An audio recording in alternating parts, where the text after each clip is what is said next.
Hi everyone, it's me Rupi. I'm here to talk about my upcoming project. I had posted a video a while ago in regards to my own personal experiences and my own journey of postpartum and what I went through as an individual and how I went through the process. And my upcoming project is to talk to you, to all you new parents, moms and dads, and learn about your journey and just to listen and to let you know you're not by yourself. There's so many of us here. And we're here to listen, and we might have different experiences, but in some ways they're quite similar. So it's important to learn from one another and to know that postpartum is real. I did interview a parent who would like to stay anonymous, and that's okay. I think it's important not to focus on the person's name, but more about their journey, that they're choosing to share their journey. This person came forward to me when she saw my post about the picture that I had of me and my first when she was first born 10 hours later. And she texted me and just said to me, Rupi, I can relate.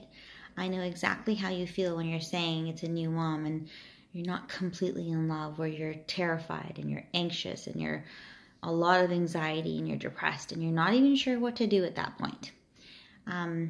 So we met, and it was interesting because I knew her. I've known her for a while, and I always thought she was an anxious person, and that one day we came to meet, I didn't realize that she did anything different, and she just seemed like a lighter person, and we're going to talk about that today. So when I met her, she was 31 years of age, and at that time she had two children. So she had one daughter at 25 and one daughter at 28. A little bit about her and her pregnancies. Before her first was born, she had a miscarriage, and it was really hard for her to have that miscarriage because she was doing everything right by the book. You know, she's eating right, watching her health, and so she didn't understand why she miscarried. And shortly after, she got pregnant again with her first daughter, and she was quite miserable. She was resentful of the fact that how did she get pregnant so quickly, and for about 27 weeks of the pregnancy, she was really frustrated, and she tells me that she was upset with her husband and resented the fact that they got pregnant, and he had to say to her, like, takes two, and like he had to really sit her down and say, like, it's not just my fault. And it was really hard for her to hear, but I think in some ways it helped her pass through it. When she got pregnant with her daughter, a couple of triggers for her were when people would come up to her who knew about the miscarriage would make comments like, you know what, at least you got pregnant again, and obviously something was wrong with the baby the first time, so you should be happy. But that wasn't comforting in any way. Like, it's a baby, still a baby, and she still felt like there was a loss. So it was hard for her to be happy about this new pregnancy when she just recently lost one as it is, and there was no reason to lose that baby. So she had the baby, and she thought it was a boy, but it was a girl, and she felt like there was a very big disconnect. Even now, all these years later, she still feels like there's a disconnect with her first child. Like, she can see it, her husband can see it, and it's just something that she has to work with. Then they planned to have another baby, and she had another miscarriage, and that was hard for her to go through again. And then a year, not even a year later, she got pregnant again with her daughter. And she explains how this time she did everything different. She just didn't follow the book. She was so frustrated. She ate the deli chicken. She ate the feta. She just didn't care, and she had a healthy baby. She just was like, it is what it is. And she lost a lot of hope, but at the same time, it's her faith that kept her going and kept her strong. Now, one of her friends, I think when she said she had her first, shortly after asked her if she had postpartum, and my friend found this very frustrating and defensive, and like, I don't have postpartum. And this is when she was 25 years of age. It took her about 6 years later to accept and acknowledge that she has postpartum. 6 years of feeling frustrated, and when she decided to go forward and acknowledge that she had postpartum, she had a fear of what are people going to think, that she is giving up on motherhood, and then she's surrendering to the stigma of being stuck on medication and what it does to your body. She told her dad and she told her husband, but she just didn't feel very good and she was very frustrated. And if you meet this person, she is an amazing mom. And she said something really interesting to me. She said to me, like, you can't see postpartum. And that's so true, because even though when I first met this mom, she was anxious, I never thought she had postpartum.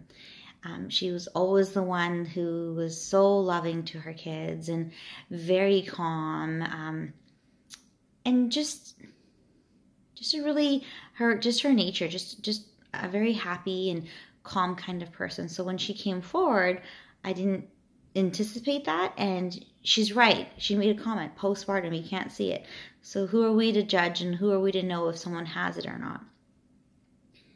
And now that she's on the medication, she wishes that she took it sooner.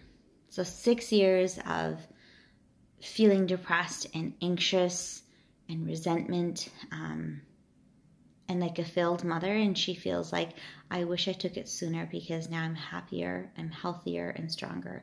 And I just thought that was so powerful, such a powerful message to say, that this is what I felt like before admitting to postpartum, and this is what I felt like after doing something about it. She's been seeking professional help, she's on regular medication, and these are the things that she didn't want to do.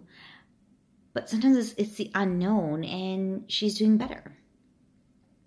So she felt connected to me by the picture that I had posted of my daughter and of me. And when she talked about the bond with her first, it reminded me of something. I was given a gift by two of my friends, and I think they don't even realize this. They came to the hospital when my first was born. And like I said before, I knew I had something was wrong, but I didn't know it was postpartum. And this is a figurine of a mother holding her baby.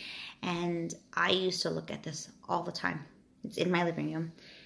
And it was always a reminder to me, like when I was having a tough day, like, you know, we have these expectations of what motherhood looks like. You're supposed to be bonding with our child. Like, it's supposed to be immediate.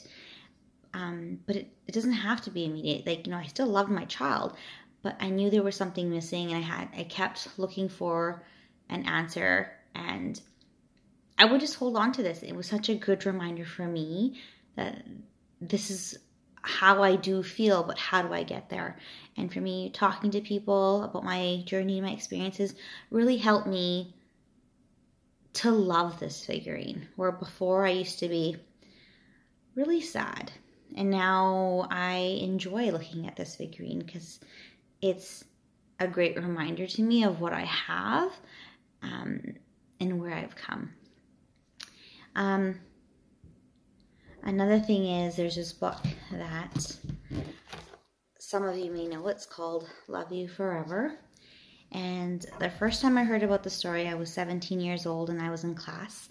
And our prof had read it to us and I cried.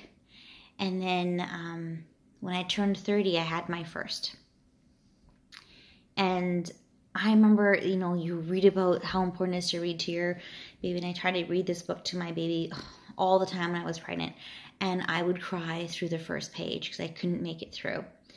And I think it took me about 8 months or so to be able to read the entire book to my daughter at the time. It was really hard, but it was something I tried. And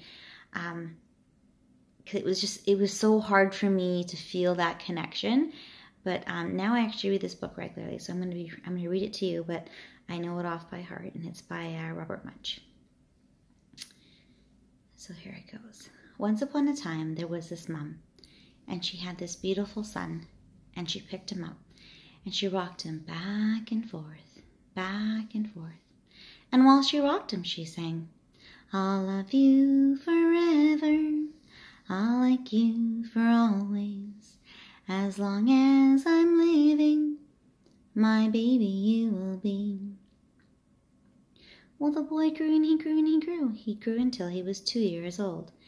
And he took all the toys off the shelf. He took all the food out of the refrigerator. He even took his mother's watch and flushed it down the toilet. Sometimes his mom would say, This kid is driving me crazy. But at nighttime when he was asleep, the mom would crawl across the floor, look over the side of the bed, and if he was really asleep, she'd pick him up and rock him back and forth, back and forth. And while she rocked him, she sang, I'll love you forever, I'll like you for always, as long as I'm living, my baby you will be.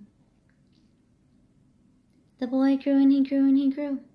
He grew until he was 9 years old. He never wanted to come in for dinner. He never wanted to take a bath. And when Grandma visited, he always said mean words. But at night time, when he was asleep, the mom would crawl across the floor, look over the side of the bed.